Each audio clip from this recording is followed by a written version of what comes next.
Okay, so now we're gonna go ahead and we're gonna take this guy for a quick spin. And so, like I said, we're gonna just pull down, and that puts me in drive. And away we go. And I do want to see something here real quick before we go too far out. Let's pull up the vehicle status. I want to say that's the screen I'm looking for. No, it's not. Energy information. There we go. So I want to see exactly where it's at. Okay, so it looks like we're at 61%, and we have 39% that we're actually burning right now, right? We're burning so much, and there's your efficiency. So I think I can actually change this to see, yeah, I can actually see exactly what I'm looking for when it comes to what's being seen. So I am now going to take this on a quick loop again. And once again, we're going down this roughish road, so it's a little bit bumpy. We're gonna turn the fan up. Actually, no, I'm not gonna turn the fan. I'm just gonna adjust this. There we go. Turn the fan back down to 4. So you can actually see what's going on with the actual energy efficiency going on right now. Takes that railroad like a champ. Now, if you guys watch my videos, you notice that I took a Kia EV9 on this exact same route. And the thing about the Kia EV9 was, you know, you had that SUV feel. You were sitting up probably next to 3 to 4 inches higher than this car. And it just made you feel like you were in an SUV. This car makes you feel like you're in a really nice sized crossover. And that's, I think, the reason why people do like it. But that's another reason why people may not like it as much, is because it is not a big SUV when it comes to height. Now, overall quality of this vehicle, the way it's built, it's excellent. I mean, it feels like GM did their best. They did all their homework. They knew what they needed to do to build out a successful EV. And so what they decided to do was they decided to make sure they put everything they possibly could into this car to give you the quality that you would be looking for and performance. And I can tell you right now, personally, this is where I feel like GM has the ability to take a lead when it comes to the luxury EV side, because this car is only $63,000. So it's not like I'm looking at a car that is $100,000 or $90,000 or $80,000. This car, price-wise, it is priced very, very comparable. And there's only a couple options that you have to look at getting between it. Now, I will say one thing that throws me off right now is this glare right here. It's in my face. So when that roof is open, that glare is going to be something that you may have to deal with. So you may either do one or two things. You may put something over it to kind of coat it so that way it reduces the glare, or you're going to keep your roof closed a little bit more often than none. Now, as I drive around, I'm going to adjust pitches here in a second, and that sun's going to be to my back. So we'll see how worse or better it is as we're driving along. So I'm not sure how you guys are seeing it, but it's definitely in my face.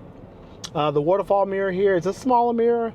I believe it does have your, I believe that you can get the HomeLink mirror, but if I remember correctly, they also offer a HomeLink package with an application. And that's something that, if I'm wrong, I'll put it on the screen. But I believe that there is a HomeLink package that you can actually get instead of using the HomeLink mirror. So it actually takes away from having a device that's in your car that could go out when it's actually utilizing the electronics built into the car to send that signal to your garage. So overall, this thing, just like the EV9, but I will say this is a smoother ride than the EV9, but it's a Cadillac. What do you expect, right? One of the things that my grandfather, when he was alive, he loved himself a Cadillac, and he got his, which my uncle was, blessed enough to buy him a Cadillac for his birthday one year. And I can tell you, I've never seen my grandfather happier than when he had his Cadillac, and he loved it. But it was something about a Cadillac. When you were driving it, you felt like you were driving luxury, American luxury. That's probably the best way of putting it. It rolled smooth. It was quiet. it drank a lot of gas, but it was a great vehicle. So this, once again, is my little test loop. I'm going to see exactly how well, and we can see what kind of percentages we're getting when it comes to power and performance. And we got it, and here we go. Ready?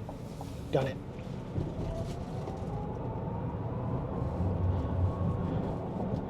Okay, so very quickly, I want you guys to know what I felt. It wasn't like a hard push. It was a smooth, like consistent power launch. And you know, of course, I'm not going from the stop, but just getting on. If I'm passing someone, I have confidence that I can pass that person with a smooth, progressive pass. And that's what you want. You want a car that's going to give you that smooth pass, give you the power when you need it, but at the same time, you feel confident. And these turn signals are so quiet. It's just like, did I hit it? But I know I hit the button, and I look over and I can see it in my peripheral. So that's it. Now, blind spot monitoring is, of course, on this car. It is not a triangle. It is not in the mirror like you see in some other cars. I'm sorry, it's not in the outside mirror. It's actually inside the mirror, but it's labeled as a star with a car on it. Kind of an odd choice, but I don't mind it. It does stand out when someone's in that peripheral, and we may see it as I get on this main road here. But that turn signal is so quiet you can probably barely hear it. But you could just see now the climate is doing everything else on this side. Now let's see if we can change the screen for a second. I'm going to go back to, here's my energy efficiency over the last mile. 3.0 miles per kilowatt is what I'm averaging there. And so I can actually see this. This is what I like about the GM system. It is a Google-based system, but it gives you a lot of information. Some of it, yeah, it's kind of overkill for most people who buy an EV. They just want to know what is my miles per kilowatt hour, and then what's my range, how much miles I got left. I know that's a lot of people I talk to.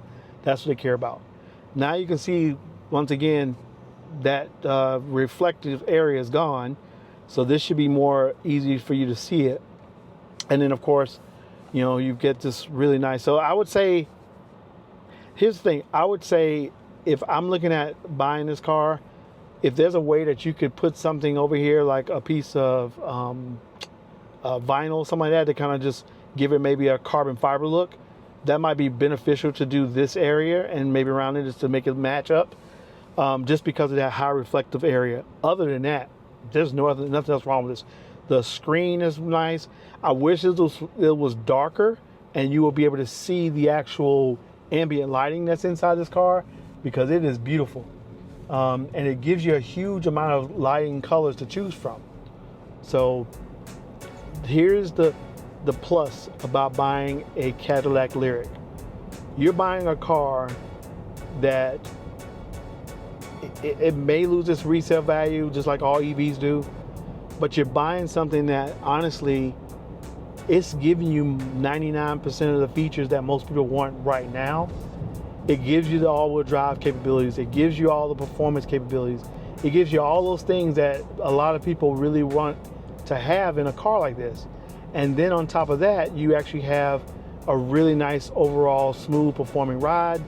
It's quiet. It feels luxurious. The seats are outstandingly comfortable. I think of all the EVs I've driven, these are the most comfortable seats by far to date. I have yet to visit any other EV. The Genesis was close, GV70 was close, but these are definitely more comfortable. But once again, you would expect that from the Cadillac brand. That's all that matters. I will tell you that right now. So if you're looking for a nice car and you're looking for something that's good performance but good quality, and you want to stay under $70,000, this might be a good thing for you to put in your list to come test drive and look at.